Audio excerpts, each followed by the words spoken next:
سوال پیدا ہوتا ہے کہ رزق تو متعین ہے، وہ متعین کہاں ہے؟ لوح محفوظ میں اللہ نے کہا کہ کتاب مبین میں کلیئر رجسٹر میں ہر چیز ہم نے لکھ دی ہے۔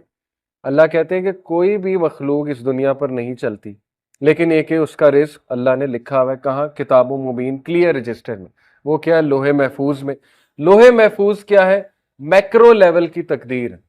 مائکرو اور میکرو کو سمجھ لیں۔ میکرو لیول کی تقدیر یعنی اللہ کا کامل علم۔ لوح محفوظ کیا؟ اللہ کا کامل علم ہے۔ اللہ نے پین کو بنایا سب سے پہلے، اور پین نے کہا کہ اللہ نے کہا لکھ دو۔ پین نے کہا کیا لکھوں میرے رب؟ اللہ نے کہا جو کچھ ہونے والا ہے اے ٹو زی، جب سے بگننگ ہے، بگننگ ٹل اینڈ لکھ دو۔ پین نے اللہ کے نالج کے بیسس پہ لکھ دیا۔ لوح محفوظ جو کہ کتاب مبین ہے یا ام الکتاب ہے یا اسے بہت سے اس کے نام ہے، تو وہاں پر یہ بھی لکھا ہوا ہے کہ اس بندے کی مائکرو تقدیر جسے ہم کہتے ہیں، جو پہلے آسمان کے لیول پہ فرشتے بیٹھے ہیں وہ لکھتے ہیں۔ اللہ کے نبی صلی اللہ علیہ وسلم نے ان کو لکھتے سنا، کہا کہ جب میں جا رہا تھا معراج پہ تو مجھے پینز کی آوازیں آ رہی تھی، وہ لکھ رہے ہیں، وہ ہر وقت بزی ہیں۔ ان کو انسٹرکشن 7ویں آسمان سے آتی ہیں، یہ لکھ دو، اب یہ لکھ دو۔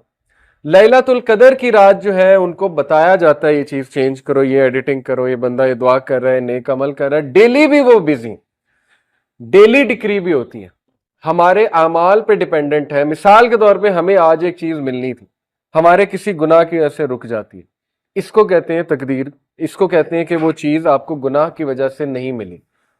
یہ ہے گھٹنا کہ اللہ کہتے ہیں نا، اللہ جس کا چاہتا ہے رزق کشادہ کرتا ہے، جس کا چاہتا ہے گھٹاتا ہے۔ اصل میں کہاں گھٹ رہی ہوتی ہے یہ چیز؟ ڈیلی ڈکری میں، ایئرلی ڈکری میں بھی ایک سال کے اگلے میٹرز میں ہو سکتا ہے آپ کو کوئی چیز ملنی ہو، لیکن آپ کے کسی گناہ کی وجہ سے، آپ کے کسی چیز کی وجہ سے وہ چیز رک گئی۔ لیکن لوح محفوظ میں لکھا ہوا ہے کہ یہ چیز آپ کو ملنی، اس کی ٹائمنگ کیا ہے؟ یہ ڈیلی ڈکری، ایئرلی ڈکری فرشتوں کو بتایا جاتا ہے، پلس مائنس ہوتا رہتا ہے۔ آئی ہوپ کہ یہ ایک بڑا ٹیکنیکل اور بڑا کمپلیکس کانسیپٹ ہے، آئی ہوپ کہ آپ کو اس مثال سے سمجھ آ گیا ہوگا۔ تو اس میں کوئی کنفیوز ہونے والی بات نہیں، لوح محفوظ اللہ کا کامل علم ہے۔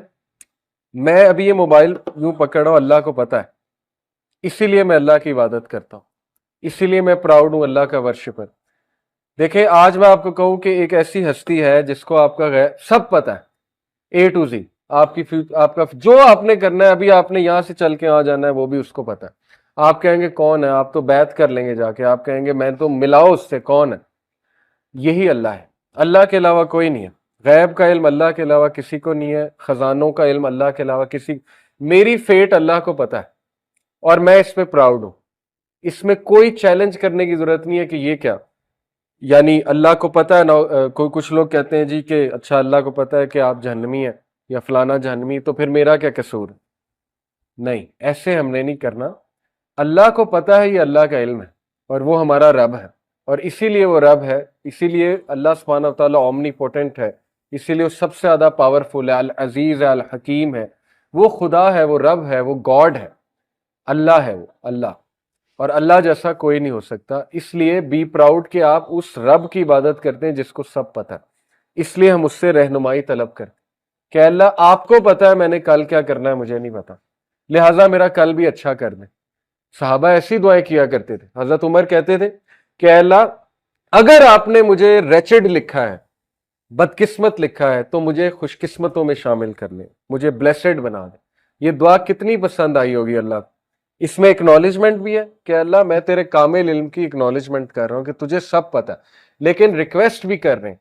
اللہ کو یہ دعا کتنی پسند ہے، اور چینج ہوتی ہے، دعا سے چیزیں چینج ہوتی ہیں، لیکن اللہ کے علم میں ہے کہ یہ دعا بھی کرے گا اور چینج بھی ہوگی۔ اسی لیے توفیق بھی اس سے مانگنی چاہیے۔ یہ اس لیول کے کانسیپٹس ہیں کہ اگر ہماری نوجوان نسل اس کو سمجھ لیں تو اللہ سے وہ تعلق بنے گا کہ آپ سوچ بھی نہیں سکتے۔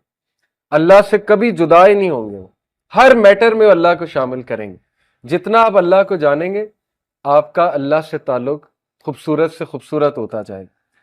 تو ہم توفیق بھی اللہ سے مانگتے ہیں کہ اللہ یہ بھی آپ کو پتہ ہے کہ توفیق مجھے کتنی ہوگی، اس لیے مجھے زیادہ توفیق دے دیں، میں دعا کروں، مجھے ہاتھ اٹھانے کی توفیق دے دیں۔ ہر چیز ہم اللہ سے مانگتے ہیں، ہر چیز۔ اور دیکھیں کنفیوز ہونے کی کوئی ضرورت نہیں ہے، سمپل۔ جو بھی قرآن میں، حدیث میں کانسیپٹس ہیں نا، تقدیر کے، رزق کے، ان کو ہم نے کس روشنی میں دیکھنا ہے؟ سنت کی روشنی میں، کہ اس کی پریکٹیکل مینیفیسٹیشن کس شخص نے کی؟ رسول اللہ نے۔ پریکٹیکل مینیفیسٹیشن کیا ثابت ہوتی ہے سنت سے؟ سب سے زیادہ قرآن کسے سمجھ آیا؟ اللہ کے نبی کو۔ سب سے زیادہ اللہ کسے سمجھ آیا؟ اللہ کے نبی کو۔ انہیں کیسے سمجھ آیا؟ انہیں بھی پتا تھا رزق پری ڈیسٹنڈ ہے، پتا تھی یہ بات، انہیں بالکل پتا تھی، لیکن ان کا عمل کیا بتاتا ہے؟ ہجرت جب کی، ہر طریقہ اپنایا کہ نہیں اپنایا؟ راستہ ریسرچ کیا کون سا اچھا ہے؟ بالکل ریسرچ کی۔ بیک اپ پہ حضرت علی کو بیڈ پہ سلایا، بالکل سلایا، وہ طریقہ بھی اختیار کیا۔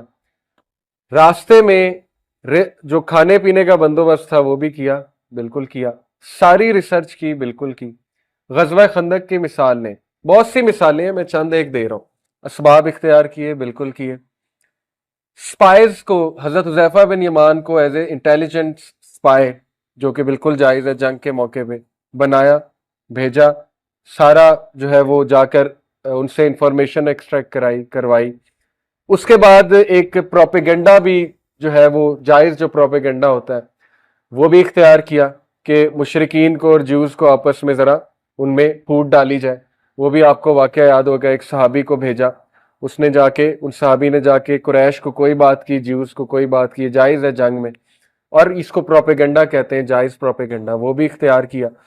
دعائیں بھی کی، رو رو کے، بہت دعائیں کی، ڈیلی جاگ کے دعائیں کرتے تھے۔